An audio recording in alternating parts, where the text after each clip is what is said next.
Y'all good? Senator, give us your take on being here with the Tennessee Farm Bureau Forum today. Well, I appreciate the Farm Bureau doing this. I respect the Farm Bureau. It has 650,000 members. They visit me regularly. They go through their, I pay attention to them because they involve their members in all their positions.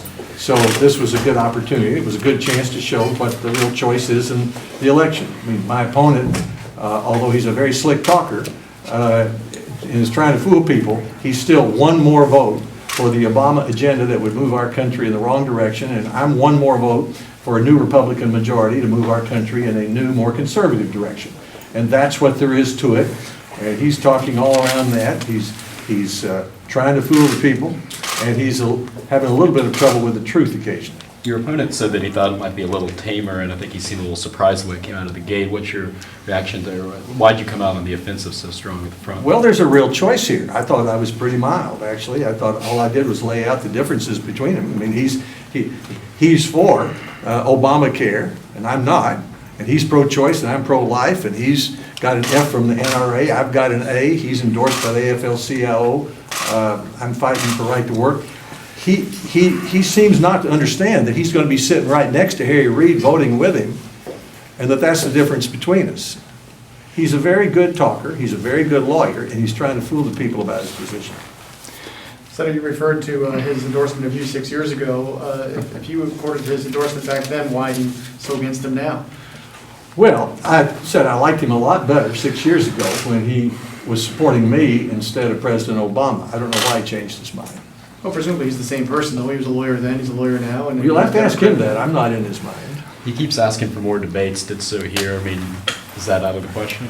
Well, it's kind of late for that. I mean, the purpose of the campaign is to let people understand the choice. The choice is a vote for Obama or a vote for a new majority. And this is one way to let them see that difference. We're appearing on the same television shows. We're interviewed by the same reporters. We have plenty of opportunities to let people see the choice. But you don't have the sort of situation where you sort of had today, where you're able to sort of cross-examine each other a little bit, and people, the voter can sit there and see how you guys respond to your attacks directly or criticisms directly. I guess that's true. Well, let me ask you that. Let me ask you this. One of his criticisms today was, and he's mentioned this on an ad, is that he says that you benefited, making a lot of money when you were in public office. Well, he has trouble with the truth, is what he's done.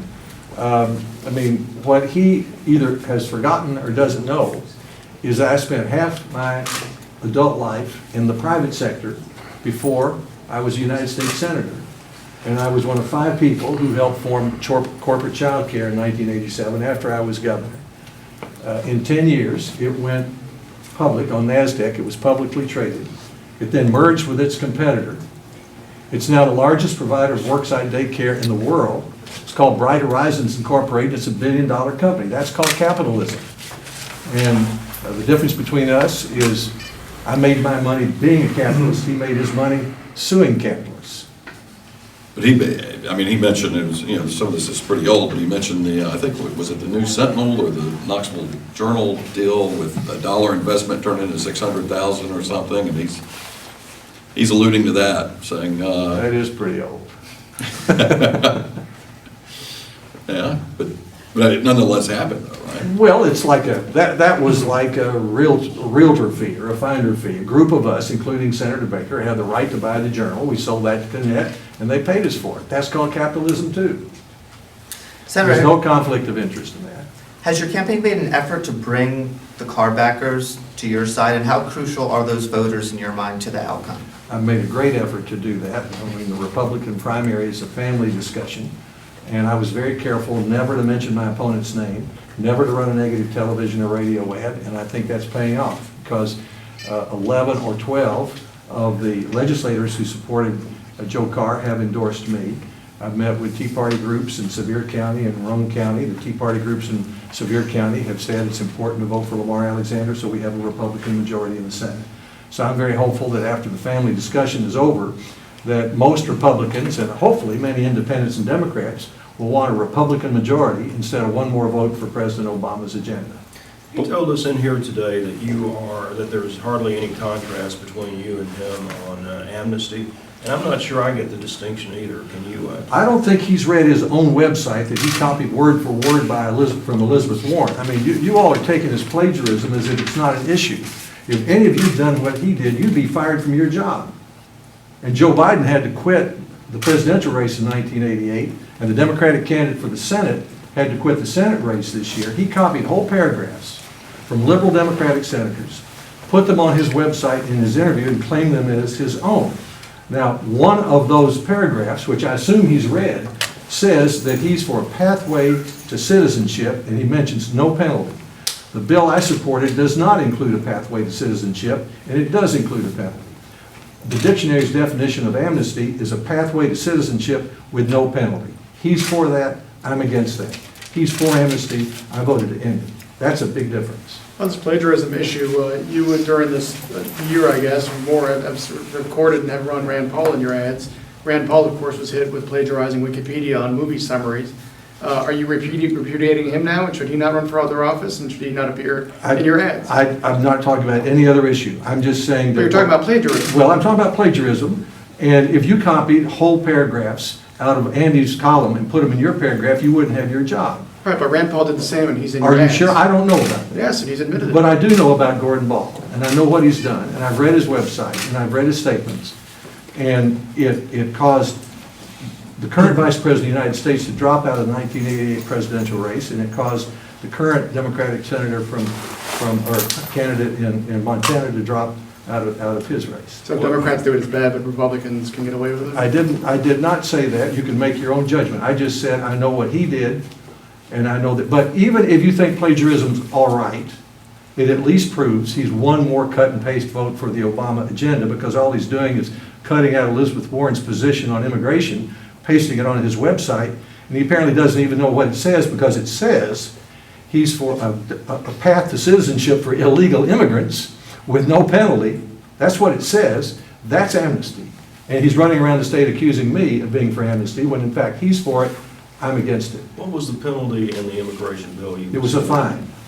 And there was no path to citizenship? There was not a path to citizenship. There's no path to citizenship in the immigration bill that I supported. If the Republicans win a majority in the U.S. Senate, who would you like to see be Speaker? And if the Republicans win the majority, I would like to see Mitch McConnell as the Republican leader. I mean, the first vote that we take, if we're fortunate enough to be elected, is how do we organize the Senate? And if the Democrats have the majority, the Democrats will vote for a Democrat, presumably Harry Reid. And if the Republicans organize, we'll vote for Mitch McConnell. And what Mitch McConnell has said is that we're going to work on Mondays and Fridays. We're going to bring bills up. We're going to debate them, and then we'll vote on them. And I'll have a chance to bring up an amendment on the Islamic State, whether we should be there, on Ebola, whether we're reacting fast enough, on the Clean Water Act, and whether it ought to apply to mud puddles, which Harry Reid simply will not let happen today. I mean, it was in my Appropriations Committee where they pulled the entire Energy and Water Appropriations Bill, because we had an amendment to change the clean water regulation that would apply to mud puddles. So rather than allow senators to vote on that, they just didn't pass the law. That's a complete abdication of responsibility. Going back to Joe Carr, have you talked to him at all since the outcome in the June? I have had a good visit with him. I drove down to Smyrna. We went to the Cracker Barrel, spent about an hour together, had a good talk. I mean, did you ask for his endorsement? And I told him I would welcome his endorsement and would like to have it. I gave him my email, my personal telephone number. Our staff has met with him since then. I'd be glad to meet with him again if he'd like to do it. Why do you suppose he hadn't? You'd have to ask him. Thank you all. Senator, let's wrap this up, but give us why it's important that the rural people, why you want their support to the rural people of Tennessee. Well, I think the rural people of Tennessee want what I do, which is a new direction for our country. And if you want to change the direction of our country, you need to change the majority in the Senate. And I represent a new majority in the Senate. My opponent represents going in the same direction that Barack Obama is going. The reason that makes a difference is because it doesn't help rural America to have the EPA trying to regulate mud puddles. It doesn't help rural America to have the government trying to interfere with children working on the family farm, trying to raise labor costs, that doesn't help rural America. So it doesn't help rural America when Harry Reid refuses to bring up the trade bill, which would permit us to export more of our goods that we grow in Tennessee around the world. That will be one of the first pieces of legislation that a Republican Senate would bring up. Thank you, Senator. Appreciate you Thank doing you this. all.